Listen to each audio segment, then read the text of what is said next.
નમસ્કાર બાળકો, જુઓ આપણે ગયા વખતે આશ્રુતિ અને આશ્રુતિના બે પ્રયોગોની ચર્ચા કરી ગયા. સરસ મજાના બે પ્રયોગો હતા. એક બટાકાનું ઓસ્મોમીટર હતું, તમે ઘરે બનાવીને પ્રયોગ કર્યો હતો, અને બીજો પ્રયોગ હતો થીસલ્ફનેલ વાળો.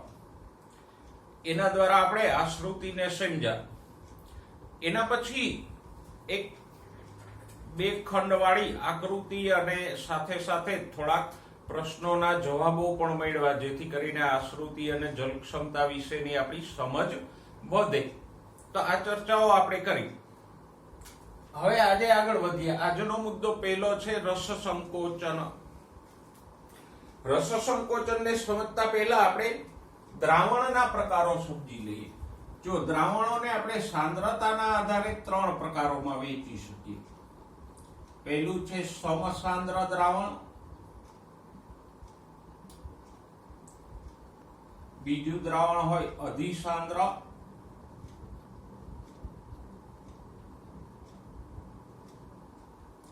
અને ત્રીજું આપણે કહી શકીએ અધોસાંદ્ર.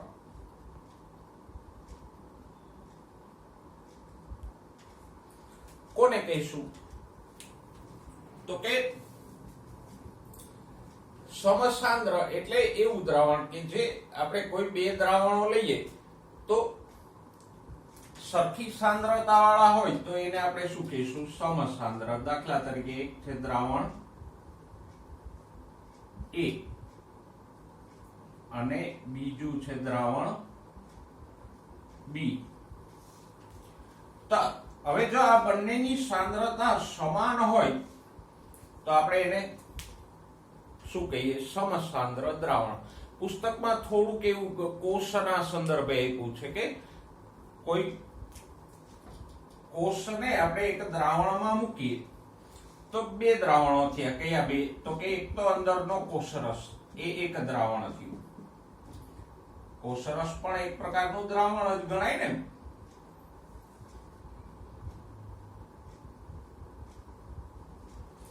બરાબર. અને બીજું એવું દ્રાવણ કે જેની અંદર આપણે કોષને મૂક્યો છે. તો જો હવે કોષરસ અને આ બહારના દ્રાવણ બંનેની સાંદ્રતા સમાન હોય તો એ બંને કેવા થયા? સમસાંદ્ર દ્રાવણો થયા. પુસ્તકમાં એવું લખ્યું છે કે જો આ દ્રાવણ કોષરસના આશ્રુતિ દાબને સંતુલિત કરે, મતલબ કે કોષરસ અને બહારનું દ્રાવણ બંનેનો આશ્રુતિ દાબ સમાન હોય તો બંને સમસાંદ્ર. આશ્રુતિ દાબ બંનેનો સમાન ક્યારે હોય? તો કે બેની સાંદ્રતા સરખી હોય તો આશ્રુતિ દાબ સરખો થાય અને પાણીનું વહન એકેય બાજુ ન થાય. તો આમ બંનેનો આશ્રુતિ દાબ સંતુલિત હોય, મતલબ કે બંનેની સાંદ્રતા સરખી હોય તો એ બંને દ્રાવણોને કેવા કહેવાય? સમસાંદ્ર દ્રાવણો કહેવાય. બીજો પ્રકાર જોઈએ અધિસાંદ્ર દ્રાવણ. તો અધિસાંદ્ર એટલે વધુ સાંદ્ર દ્રાવણ. દાખલા તરીકે કોષને આપણે જે દ્રાવણમાં મૂક્યો છે એના કરતા બહારના દ્રાવણની સાંદ્રતા વધુ હોય તો આ દ્રાવણ કેવું થયું? બહાર અધિસાંદ્ર દ્રાવણ થયું. સમજાઈ ગયું?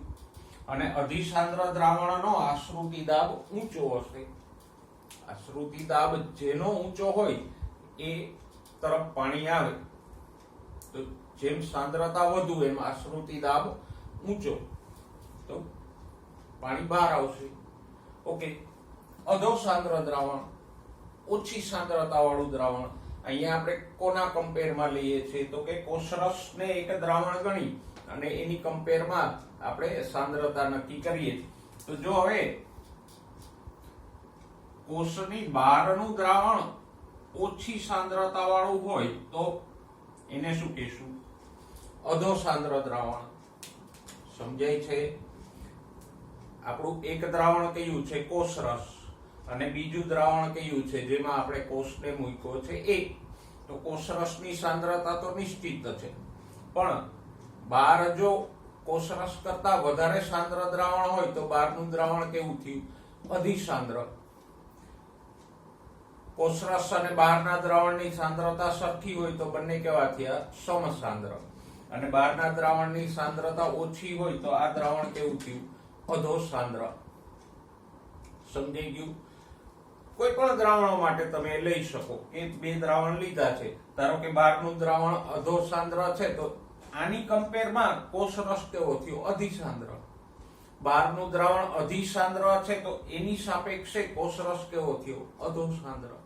તો આ શબ્દો છે બે દ્રાવણોની સાપેક્ષ સાંદ્રતાને અનુલક્ષીને આપણે વાપરીએ કે કોષરસ હોય કે કોઈ પણ બે દ્રાવણો હોય તો બંનેની સાંદ્રતા સરખી હોય તો એ સમસાંદ્ર થયા. બંનેની સાંદ્રતા અલગ અલગ હોય તો ઊંચી સાંદ્રતા હોય એ અધિસાંદ્ર, જેની સાંદ્રતા ઓછી હોય એને શું કહેશું? અધોસાંદ્ર દ્રાવણ. તો આ રીતે આપણે દ્રાવણોને સાંદ્રતાના આધારે ત્રણ પ્રકારમાં વહેંચી શકીએ. સાંદ્રતાના આધારે દ્રાવણના પ્રકારો જોયા પછી હવે જોઈએ રસ સંકોચન. રસ સંકોચનની ક્રિયા માટે સૌથી પહેલા તો આપણે એક જીવંત કોષ લઈએ. કેવો કોષ લેવાનો છે? જીવંત કોષ લેવાનો છે, મરી ગયેલો નહીં.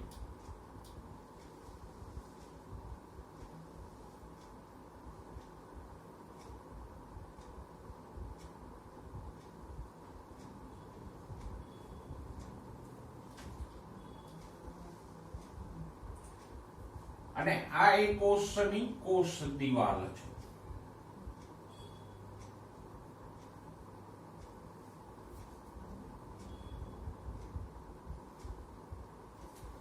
આ શું છે? કોષ દિવાલ.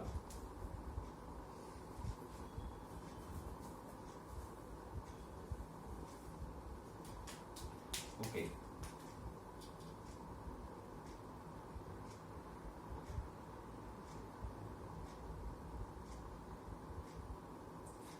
આ કોષરસ પટલ છે.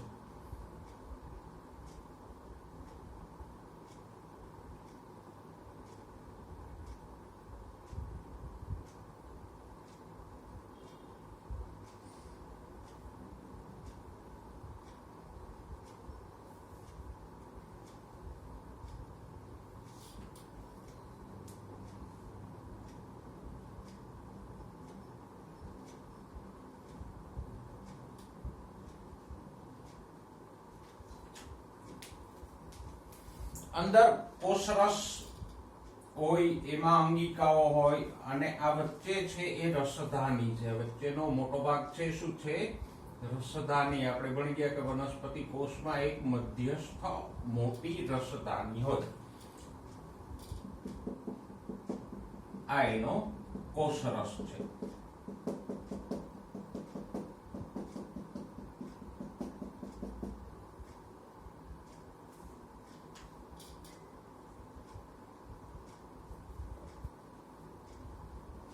ઓકે.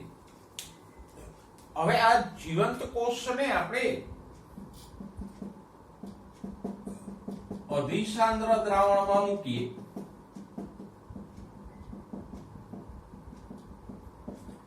અધિસાંદ્ર એટલે કેવું દ્રાવણ? હમણાં જ આપણે સમજ્યા કે અધિસાંદ્ર એટલે કોષરસ કરતા ઊંચી સાંદ્રતા વાળું દ્રાવણ. અહીંયા જે દ્રાવણ છે આ બહારની તરફ એ કેવું છે?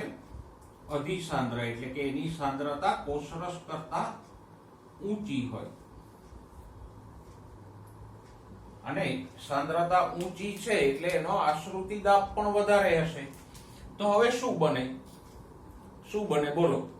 કોષને આપણે એક અધિસાંદ્ર દ્રાવણમાં મૂક્યો છે તો અહીંયા શું થશે? આશ્રુતિ થશે, પણ કઈ રીતે થશે બોલો જોઈએ? તો કે અહીંયા બહારનું દ્રાવણ સાંદ્ર છે, કોષરસ એના કરતા મંદ છે, તો રસધાનીમાંથી પાણી બહાર આવશે. અને પાણી બહાર આવશે એટલે શું થશે? તો કે ધીમે ધીમે ધીમે ધીમે આ રસધાનીનું કદ નાનું થતું જશે.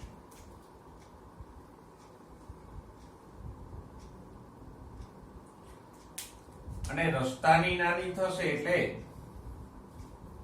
જીવરસ કોષ દિવાલથી છૂટો પડી જશે.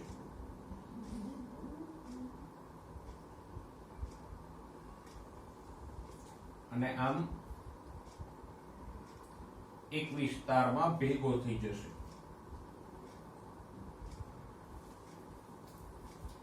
સમજાય છે? બે વસ્તુ યાદ રાખો. એક તો અહીંયા કોષને આપણે કેવા દ્રાવણમાં મૂકવાનો છે?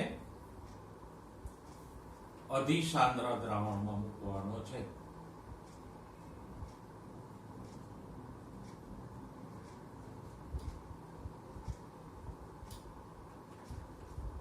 જીવંત કોષને આપણે મૂકીએ.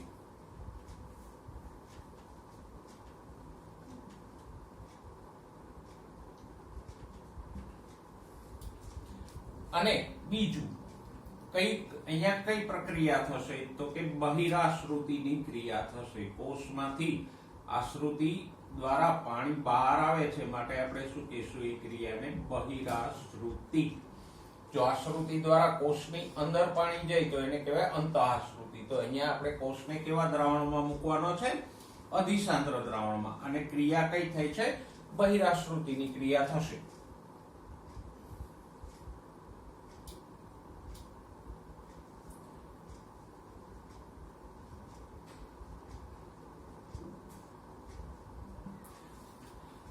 પાણી બહાર આવે એટલે જીવરસ સંકોચાઈને કોષના એક ખૂણામાં ભેગો થઈ જાય. એને જ શું કહેવાય? રસ સંકોચન.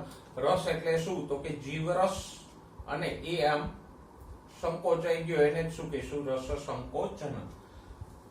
બાકીનો આ જે વિસ્તાર છે કોષ દિવાલ અને કોષરસ પટલ વચ્ચેનો, એ આ અધિસાંદ્ર દ્રાવણથી ભરાઈ જશે. અહીંયા જે જગ્યા બની એમાં શું ભરાઈ જશે? આ બહારનું જે અધિસાંદ્ર દ્રાવણ છે એ અહીંયા પ્રવેશી જશે. તો આ રીતે જીવરસનું સંકોચન થાય, એને જ શું કહીશું? રસ સંકોચન. ફક્ત બે જ બાબતો અહીંયા વિશેષ ધ્યાનમાં રાખવાની. કોષને કેવા દ્રાવણમાં મૂકવાનો? અધિસાંદ્ર. અને ક્રિયા કઈ થાય? તો કે બહિરાશ્રુતિની ક્રિયા થાય.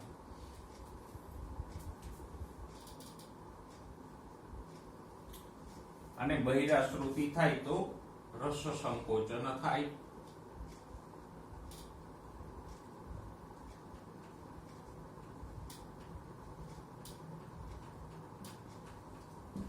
ઓકે, સિમ્પલ વસ્તુ. હવે જો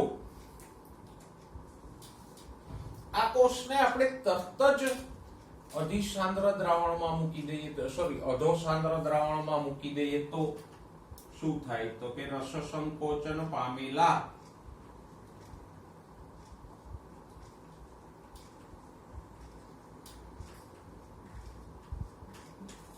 કોષને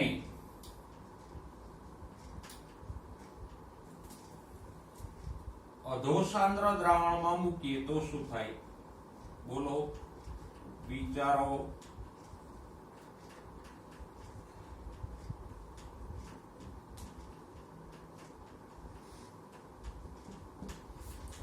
શું થાય?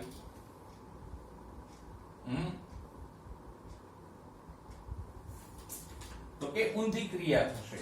હવે આ દ્રાવણ અધોસાંદ્ર છે અને જીવરસ કોષરસ અધિસાંદ્ર છે, એટલે પાણી અંદર પ્રવેશશે. તો કોષમાં પાણી અંદર પ્રવેશ્યું એને શું કહીશું? તો કે અંતઃ આશ્રુતિ.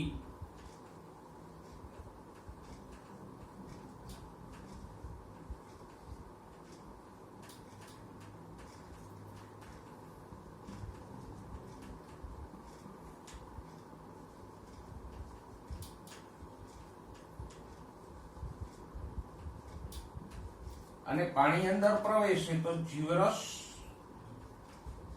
વિસ્તરે. જે સંકોચન પામ્યો હોય એ વિસ્તરે. એને શું કહેવાય? તો કે જીવરસ સંકોચાણો, એને આપણે રસ સંકોચન કીધું. અને સંકોચાયેલો જીવરસ પાછો ફેલાણો, એને શું કહીશું? રસ નિસંકોચન.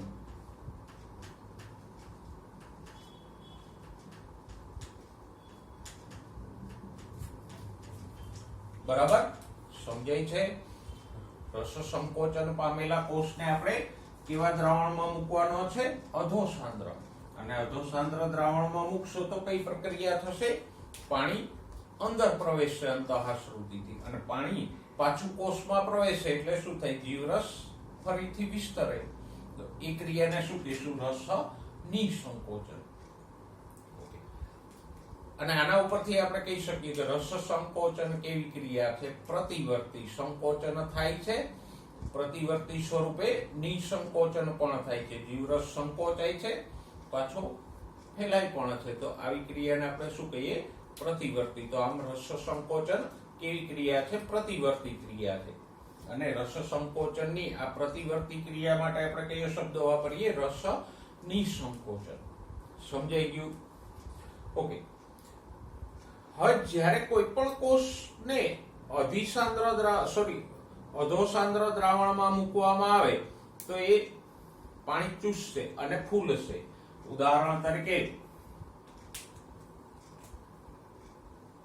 આ એક કોષ છે, અત્યારે એમાં પાણીનું પ્રમાણ ઓછું છે. હવે આ કોષને આપણે અધોસાંદ્ર દ્રાવણમાં મૂકીએ એટલે શું થાય? તો કે અંતઃશ્રુતિથી પાણી ચૂસે અને કોષ આમ ફૂલે. કોષ પાણી ચૂસીને ફૂલે એને આપણે શું કહીએ? આસુન થવું.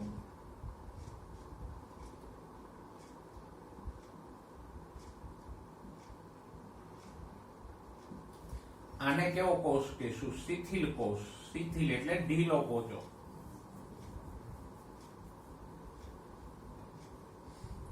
તો કોઈ પણ શિથિલ કોષને અધોસાંદ્ર દ્રાવણમાં મૂકશો એટલે શું થશે? તો કે પાણી ચૂસીને આસુન થશે કે ફૂલશે. બરાબર? આવું શા માટે થાય? તો કે અહીંયા દબાણ પણ ઓછું છે. દબાણ ઓછું છે એટલે સાઈ પી નીચું છે. સંકેન્દ્રણ વધુ છે એટલે સાઈ એસ નીચું છે. તો સાઈ પી અને સાઈ એસ નીચું છે તો જલ ક્ષમતા અહીંયા ઓછી છે. 12 જલ ક્ષમતા વધુ છે એટલે કોષમાં પાણી પ્રવેશ્યું. કોષમાં પાણી પ્રવેશ્યું એટલે આસુન દાબ ઉત્પન્ન થયો. જો આપણે ફુગ્ગાના ઉદાહરણથી ભણ્યા હતા ને કે આમ આસુન દાબ લાગે, સામે દિવાલ દાબ લાગે, પણ દિવાલ દાબ અને આસુન દાબ સરખા જ હોય. તો આમ આસુન થયેલા કોષમાં શું ઉત્પન્ન થાય? આસુન દાબ ઉત્પન્ન થાય. TP, turgor pressure. અને ટીપી ઉત્પન્ન થાય એટલે સાઈ પી વધશે. અહીંયા કોષ એકદમ શિથિલ હતો તો એમાં કોઈ દબાણ વધારે હતું જ નહીં વાતાવરણ સિવાય, એટલે સાઈ પી શૂન્ય હતો. શિથિલ કોષમાં સાઈ પી નું મૂલ્ય કેટલું હોય? 0. પણ અહીંયા આસુન દાબ ઉત્પન્ન થયો એટલે સાઈ પી નું મૂલ્ય 0 થી વધીને ક્યાં જતું રહ્યું? ધનમાં જતું રહ્યું. અને સાઈ પી વધ્યું તો જલ ક્ષમતા પણ વધી. તો આમ આસુન દાબ છે એ જલ ક્ષમતાના ફેરફારમાં અહીંયા મહત્વનો રોલ ભજવે. અને આમ કોષ પાણી ચૂસી અને આસુન થાય. ઘણી વખત જો એકદમ નબળો કોષ હોય તો વધારે આસુનતાને કારણે ફાટી પણ જાય. પણ વનસ્પતિ કોષમાં ફરતે મજબૂત કોષ દિવાલ હોય એટલે કોષો ફાટતા નથી પણ આસુન થઈ જાય. પછી આસુન દાબ વધી જાય એટલે અંદર પાણી પ્રવેશતું બંધ થઈ જાય. અહીંયા જે પાણી પ્રવેશતું હતું એને આપણે શું કહીએ ભૂતકાળમાં? ઓપી, આશ્રુતિ દાબ. તો આશ્રુતિ દાબ અને ટીપી આસુન દાબ સરખા થઈ જાય એટલે કોષમાં પાણી પ્રવેશતું બંધ થઈ જાય. તો આમ કોઈ પણ શિથિલ કોષને અધોસાંદ્ર દ્રાવણમાં મૂકીએ તો કોષ અંતઃશ્રુતિથી પાણી ચૂસી અને ફૂલે. કોષ ફૂલે એને આપણે કહીએ આસુન થવું. અને આસુન થાય એટલે આસુન દાબ ટીપી ઉત્પન્ન થાય. ટીપી ઉત્પન્ન થાય એટલે સાઈ પી નું મૂલ્ય વધે. સાઈ પી વધે તો સાઈ ડબલ્યુ વધે. અને અંદર સાઈ ડબલ્યુ એટલે કે જલ ક્ષમતા વધી જાય એટલે પાણી પ્રવેશતું બંધ થઈ જાય અને કોષ ફૂલેલો રહે. તો આપણે રસ સંકોચન, રસ નિસંકોચન અને આસુન દાબ એ બધાની ચર્ચા કરી. આશા રાખું છું કે તમને સારી રીતે સમજાઈ ગયું હશે. હવે જોઈએ નવો મુદ્દો. અંતઃચૂષણ કોને કહેવાય? તો કે ઘણા કલિલ દ્રવ્યો, દાખલા તરીકે સ્ટાર્ચ,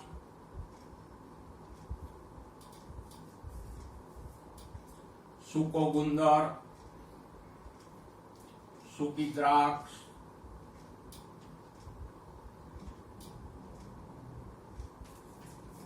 પછી સેલ્યુલોઝ,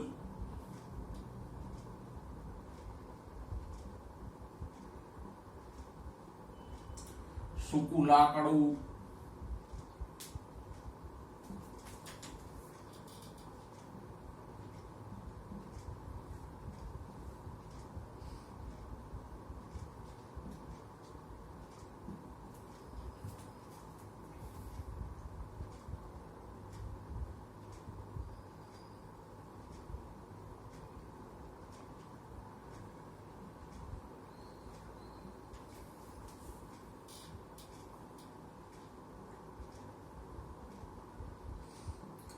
આ બધા પદાર્થોને પાણીમાં મૂકીએ તો એ પુષ્કળ માત્રામાં પાણી ચૂસે, એને શું કહેવાય?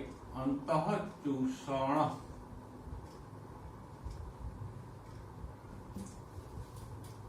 પુસ્તકમાં શું શબ્દ વાપર્યો છે? પ્રચુર માત્રામાં. પ્રચુર માત્રામાં એટલે મોટા પ્રમાણમાં.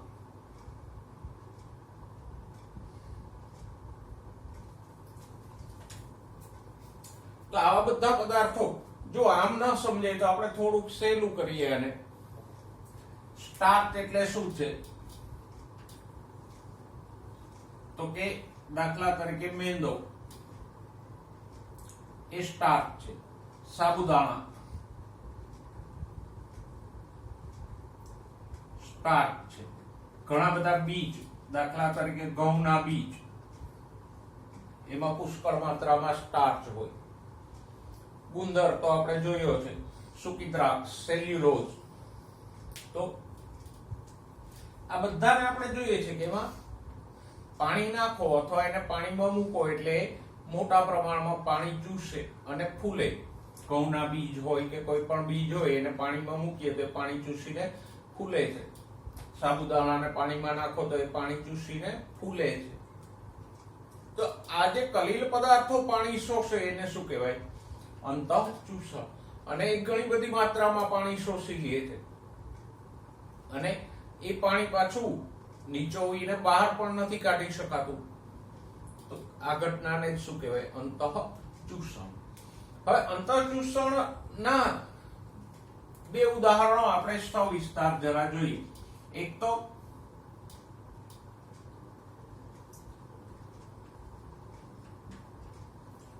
સૂકા લાકડા દ્વારા અંતઃચૂષણ.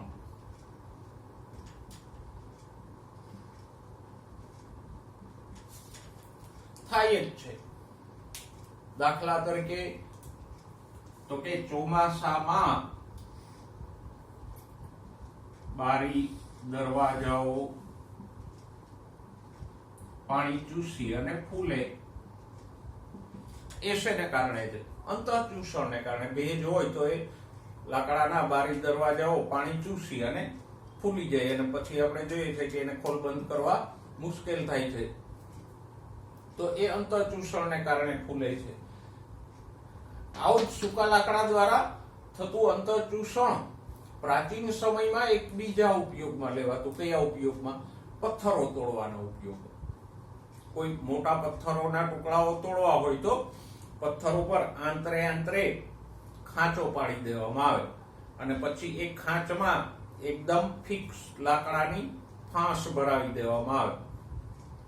પછી કાં તો એની ઉપર પાણી રેડતા રહ્યો અથવા તો ચોમાસું આવે એટલે આ લાકડાની ફાંસો પાણી ચૂસી અને ફૂલે.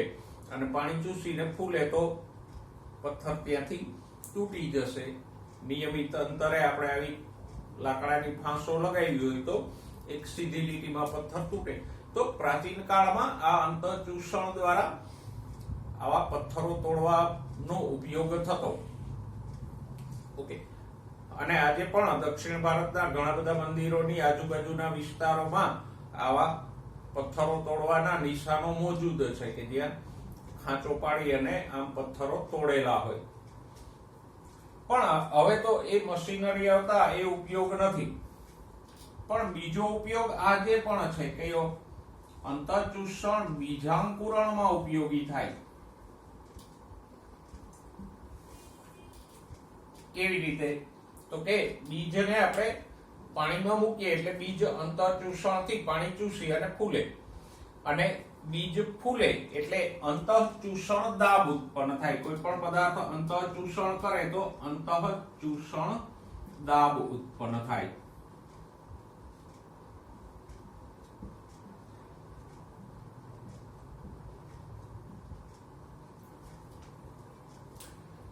અને આ અંતઃચૂષણ દાબને કારણે જ બહારનું જે બીજાવરણ હોય એ તૂટી જાય અને બીજાંકુરણ શક્ય બને. તો બીજાંકુરણમાં આ અંતઃચૂષણ દાબ આજે પણ ઉપયોગી થાય છે, ભલે આ ઉપયોગ હવે નષ્ટ થઈ ગયો છે. અને અંતઃચૂષણ દરમિયાન અંતઃચૂષણ દાબ ઉત્પન્ન થાય એનું ઉદાહરણ આપણે જોવું હોય કે પ્રયોગ કરવો હોય તો એક કાચની બરણી લઈ એની અંદર છેક સુધી ઉપર સુધી બીજ ભરી દો, ચણાના કે સૂકા ઘઉંના સૂકા બીજ ભરી દો. પછી બરણીને આખી પાણીથી ભરી અને એર ટાઈટ બંધ કરી દો. તો બીજા દિવસે શું થશે? બરણીમાં ઘઉં કે કોઈ પણ બીજ ભરી આખી બરણી અને અંદર પાણી ભરી દો અને પછી એર ટાઈટ બંધ કરી દો બરણીને, તો શું થશે? બીજા દિવસે આપણે જોઈશું તો બરણી તૂટી જશે. શું કામે તૂટી જાય? તો કે બીજ દ્વારા જે અંતઃચૂષણ થયું એના કારણે અંતઃચૂષણ દાબ સર્જાણો અને એ દાબને કારણે બરણી તૂટી ગઈ. અને આ અંતઃચૂષણ દાબ શેમાં ઉપયોગી થાય છે? બીજાંકુરણમાં ઉપયોગી થાય. ઓકે, હવે અહીંયા એક વસ્તુ મહત્વની છે કે અંતઃચૂષણ કરનાર પદાર્થ અને અવશોષણ પામનાર એટલે શોષાતો પદાર્થ. દાખલા તરીકે ઘઉંને આપણે પાણીમાં મૂકીએ કે લાકડાને પાણીમાં મૂકીએ તો લાકડું શું થયું? લાકડું કે બીજ શું થયા? અવશોષણ કરનાર કે અંતઃચૂષણ કરનાર.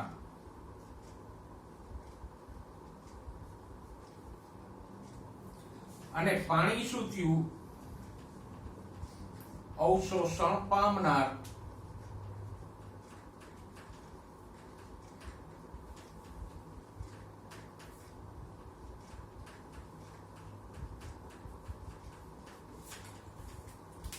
તો આ બંને પદાર્થો વચ્ચે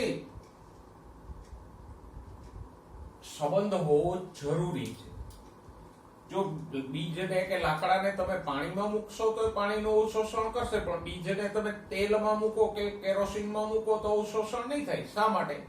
તો કે જે અવશોષણ કરતો પદાર્થ છે એની અને અવશોષણ પામનાર પદાર્થ વચ્ચે સંબંધ નથી, એટલે બંને વચ્ચે કોઈ સંલગ્ન બળ પેદા નહીં થાય અને અવશોષણ થશે નહીં.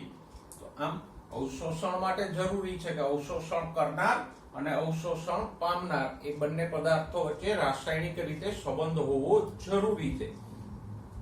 તો જ અહીંયા સંલગ્ન બળ સર્જાય અને બંને પદાર્થો એકબીજા સાથે મિશ્ર થઈ જાય. તો આપણે અંતઃચૂષણની વાત કરી, એકદમ સરળ મુદ્દો છે, પણ આ એક બે વસ્તુઓ યાદ રાખજો કે લાકડા તોડવા માટે કે પાણી ચૂસીને બીજ ફૂલે છે તો એમાં કઈ પ્રક્રિયા થાય છે? ચોમાસામાં બારી દરવાજા ફૂલે છે તો એમાં કઈ પ્રક્રિયા થાય છે? અંતઃચૂષણની પ્રક્રિયા થાય છે. ઓકે, હવે લાંબા અંતરના વહનની વાત ઉપર આવીએ. જુઓ, પ્રકરણની પ્રસ્તાવનામાં જ આપણે વહનના બે અંતરની વાત કરી ગયા હતા. એક અહીંયા જ મેં લખ્યું હતું, ટૂંકા અંતરનું વહન,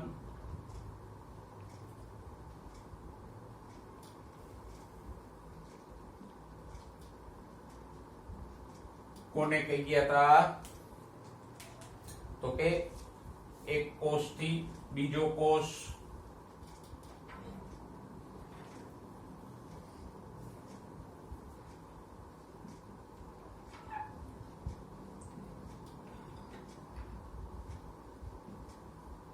કે એક પેશીમાંથી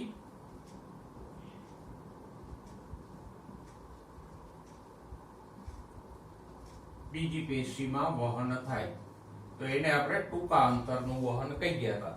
અને એ પણ વાત કરી ગયા હતા કે ટૂંકા અંતરનું વહન કેવી રીતે થાય?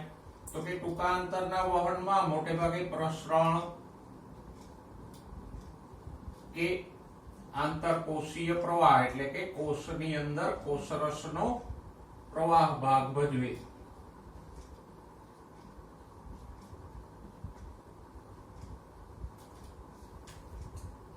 બીજા પ્રકારનું વહન આપણે જોઈ ગયા હતા લાંબા અંતરનું વહન.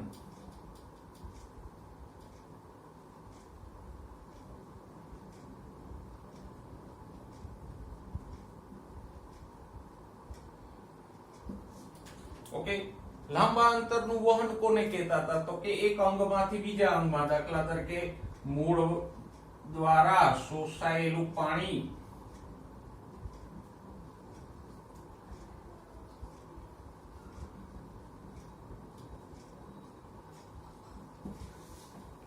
પર્ણો અને પ્રકાંડ સુધી પહોંચે તો એ લાંબા અંતરનું વહન થયું. અને લાંબા અંતરનું વહન કોના દ્વારા થાય? તો કે સ્થળાંતરણ દ્વારા. લાંબા અંતરની વહનની પ્રક્રિયાને આપણે શું કહીએ? સ્થળાંતરણ.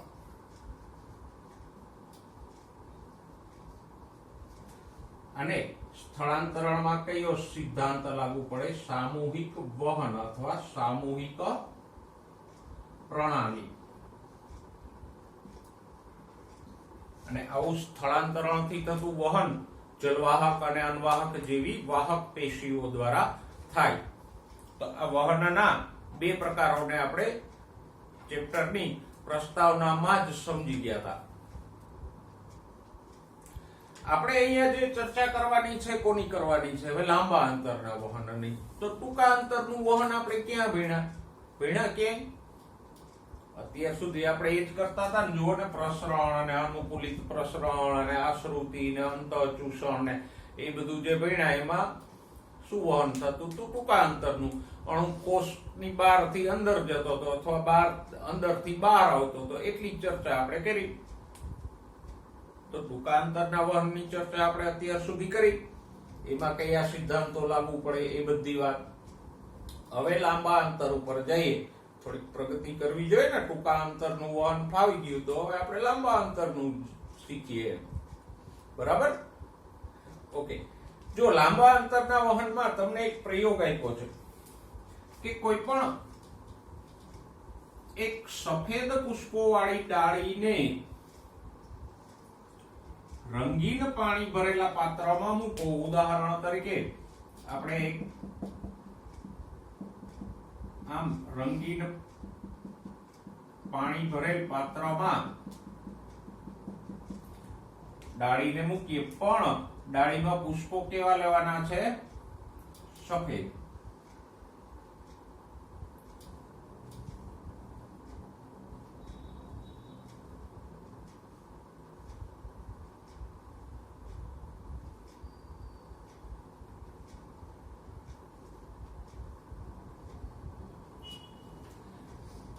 અને એને થોડો સમય આપણે રહેવા દઈએ તો અમુક કલાકો પછી જોવા મળશે કે આ જે સફેદ પુષ્પો હતા એના દલપત્રોનો રંગ બદલાય છે. આપણે જો અહીંયા લાલ રંગનું પાણી લીધું હશે તો દલપત્રોમાં રતાશ પડતો રંગ દેખાવા માંડશે.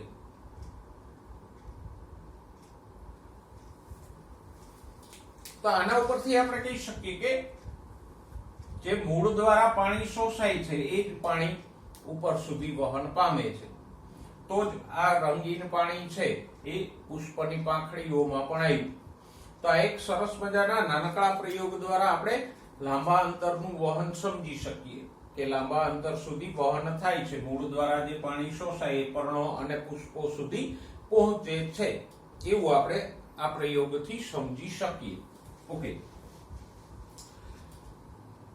હવે લાંબા અંતરનું વહન પ્રસરણ દ્વારા ન થઈ શકે. આપણે જે ભણ્યા ટૂંકા અંતરના વહનમાં પ્રસરણ, આશ્રુતિ વગેરે વગેરે, એના દ્વારા લાંબા અંતરનું વહન ન થઈ શકે. ન થઈ શકવાનું કારણ શું છે? તો કે એવરેજ વનસ્પતિ કોષની સાઈઝ કેવડી હોય? તો કે આ લગભગ 50 માઇક્રોમીટર નો કોષ છે. માઇક્રોમીટર એટલે 10⁻⁻6 મીટર. એ તમે મારા કરતા વધારે સારી રીતે જાણો છો. તો એવરેજ કોષની લંબાઈ કેટલી હોય? 50 માઇક્રોમીટર. હવે જો પ્રસરણ દ્વારા એક અણુ અહીંથી આમ પ્રવેશે તો એને બીજા કોષમાં દાખલ થતા થતા કેટલો ટાઈમ લાગે? 2.5 સેકન્ડ. 2.5 સેકન્ડ ટાઈમ આપણને ઓછો લાગે, પણ અંતરની કમ્પેરમાં જુઓ તો શું થયું? કઈ નહીં. તો આ હિસાબે 1 મીટરનું અંતર કાપવું હોય તો કેટલો બધો સમય લાગે? ઘણો બધો સમય લાગે ને. તો આમ પ્રસરણ દ્વારા જે પ્રક્રિયા થાય એ એકદમ ધીમી હોય, એટલે લાંબા અંતરનું વહન એના દ્વારા શક્ય ન બને. ટૂંકા અંતરનું વહન પ્રસરણથી થાય, પણ મૂળથી પાણીને પ્રકાંડ સુધી લઈ જવું હોય, પર્ણ સુધી લઈ જવું હોય તો પ્રસરણ દ્વારા ન થાય. પ્રસરણથી થવા જાય તો ચોમાસે શોષાયેલું પાણી છેક બીજા ચોમાસે ઉપર સુધી પહોંચે.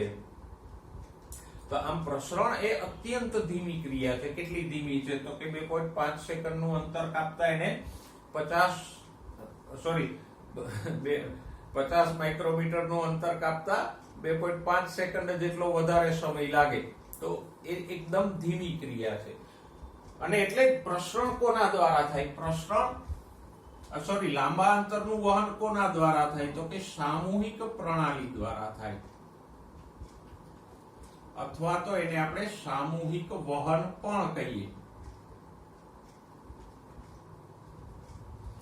અને આ સામૂહિક પ્રણાલી કોના દ્વારા શક્ય બને?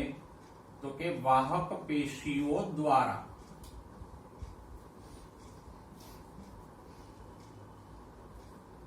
સામૂહિક પ્રણાલીથી વહન થઈ લાંબા અંતરનું, બરાબર, પણ એના માટે કોઈ માર્ગ કે રસ્તો જોઈશે ને. તો એ રસ્તો કોણ પૂરો પાડે છે? વાહક પેશીઓ, જલવાહક અને અનવાહક.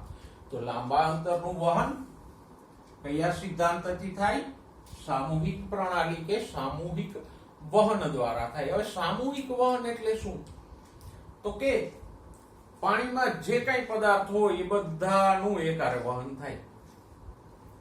જો મૂળ દ્વારા પાણી શોષાય, પછી એ પાણી જલવાહકમાં આવે તો મૂળ દ્વારા તો ખનિજો પણ શોષાય, એ પણ જલવાહકમાં આવે. તો એ સામૂહિક પ્રણાલી દ્વારા જે વહન થાય એમાં પાણીની સાથે પાણીમાં ઓગળેલા ખનિજોનું પણ વહન થશે. જેમ નદીમાં પાણીનો પ્રવાહ ચાલ્યો જતો હોય તો પાણીમાં ઓગળેલ માટી, કાંપ, બીજા પદાર્થો એ બધાનું પાણી હારે હારે વહન થાય છે ને. આમ જલવાહકમાં પાણી અને ખનિજ જેવા બધા પદાર્થોનું એક સાથે વહન થાય છે. એટલે આપણે એને શું કહીએ? સામૂહિક વહન કે સામૂહિક પ્રણાલી. એ જલવાહક અને અનવાહક પેશી દ્વારા શક્ય બનશે. અને એ વહન કેવું હશે? લાંબા અંતરનું હશે. હવે આ સામૂહિક પ્રણાલી કઈ રીતે કાર્ય કરે? તો કે દાબ તફાવતના આધારે.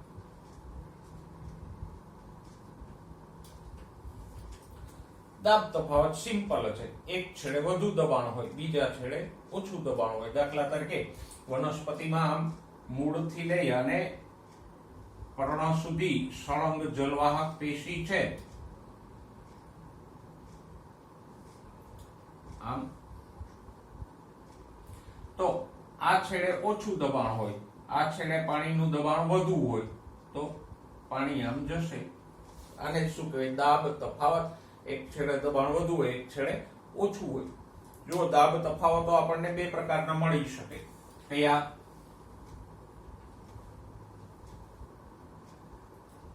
ધનાત્મક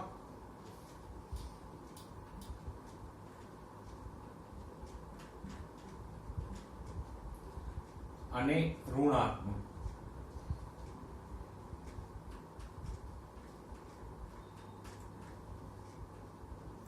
એટલે કે આપણે દાબ તફાવતને બે રીતે ઉત્પન્ન કરી શકીએ. એક રીત છે ધનાત્મક. ઉદાહરણ તરીકે ગાર્ડન હોઝ.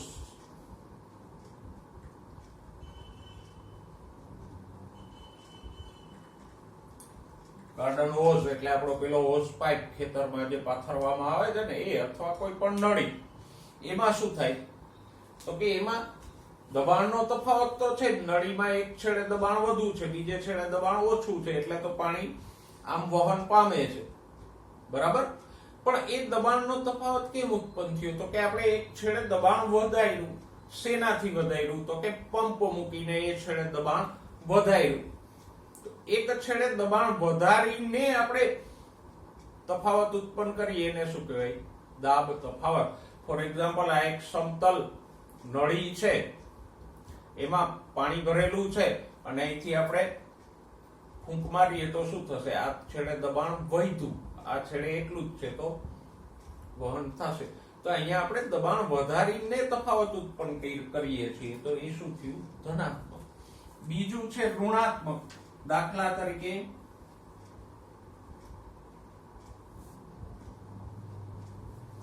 સ્ટ્રો દ્વારા શોષણ.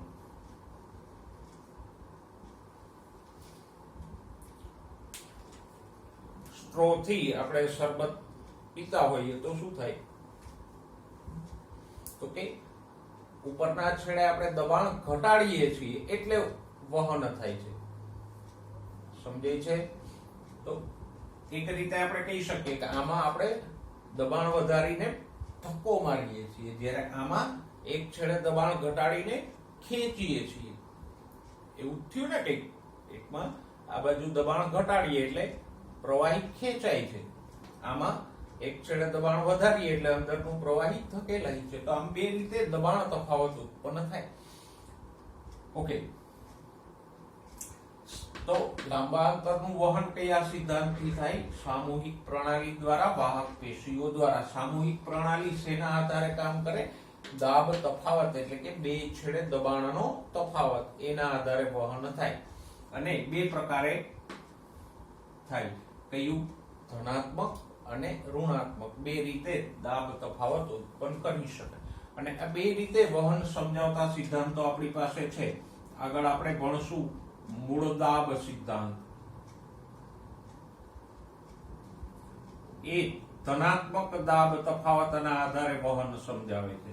અને બીજો આપણે ભણશું ડિક્સનનો વાદ, ઉત્સેદન ખેંચાણ.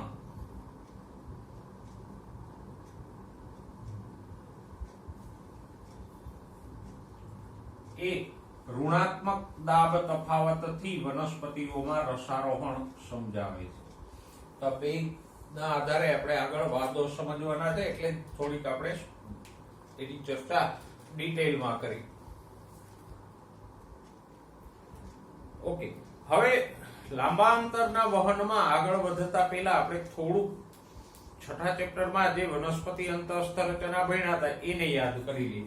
કે કોઈ પણ મૂળ કે પ્રકાંડનો આડો છેદ લ્યો તો સૌથી બહાર તમને શું જોવા મળે? અધિસ્તર. મૂળનું અધિસ્તર હોય તો એમાં શું હોય? આવા એકકોષીય મૂળરોમ હોય કે જે પાણીનું શોષણ કરે. ઓકે, અધિસ્તર પછી શું હોય? તો કે અધિસ્તર પછી હોય બાહ્યક. આ જે મોટો વિસ્તાર છે એને આપણે શું કહી ગયા? બાહ્યક. બાહ્યકની અંદર તરફ શું હોય? તો કે અંતઃસ્તર. અંતઃસ્તરની અંદર તરફ હોય પરિચક્ર.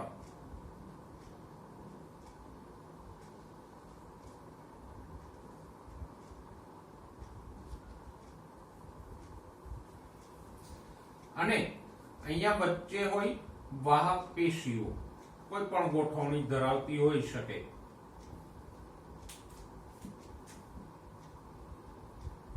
અરીય હોય કે સહસ્થ હોય.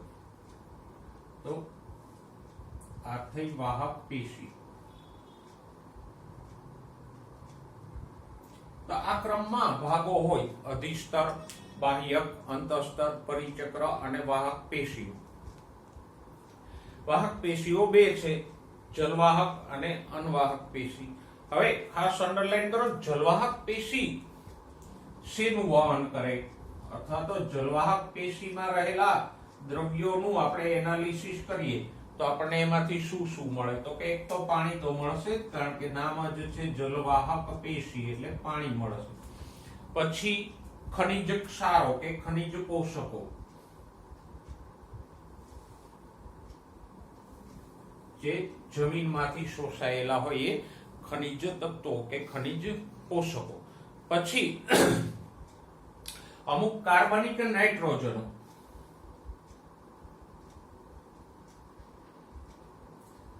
એટલે કે એમિનો એસિડ,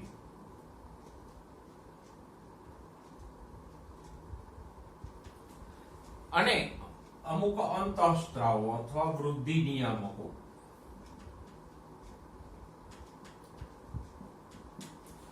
આ બધા તત્વો આપણને ઘટકો આપણને જલવાહક પેશીમાં મળી રહી.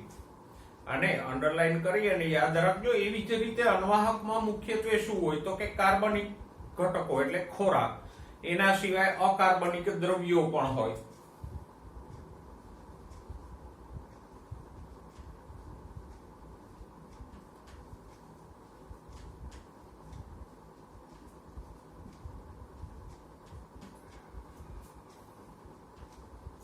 કાર્બનિક ઘટકો એટલે ખોરાક, એના સિવાય અકાર્બનિક ખનિજો પણ હોય.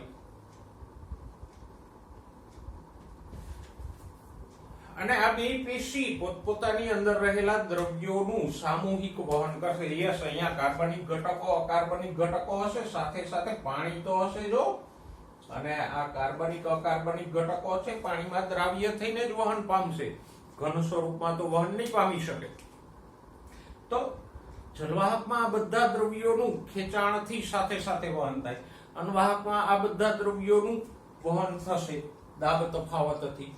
તો આ રીતે અણવાહક અને જલવાહક દ્વારા આમ દાબ તફાવતના આધારે વહન થાય. એક છેડે દબાણ વધુ હોય, બીજા છેડે દબાણ ઓછું હોય, તો વધુ દબાણથી ઓછા દબાણ વાળા છેડા તરફ વહન થશે. ઓકે દોસ્તો, તો આજે આપણે રસ સંકોચન ભણ્યા, અંતઃચૂષણ ભણ્યા અને લાંબા અંતરના વહનને સમજ્યા. હવે આ લાંબા અંતરનું વહન કયા કયા માર્ગે થાય છે, જેમ કે અપદ્રવ્ય પથ અને સદ્રવ્ય પથ, એ માર્ગોને ભણશું. એમાં કયા સિદ્ધાંતો એને સમજાવે છે, જેમ કે મૂળદાબ સિદ્ધાંત, ઉત્સેદન ખેંચાણ સિદ્ધાંત, એ બધી બાબતોની ચર્ચા સાથે નેક્સ્ટ લેક્ચરમાં ફરીવાર મળીશું. ત્યાં સુધી સ્વસ્થ રહો, મસ્ત રહો અને ભણવામાં વ્યસ્ત રહો.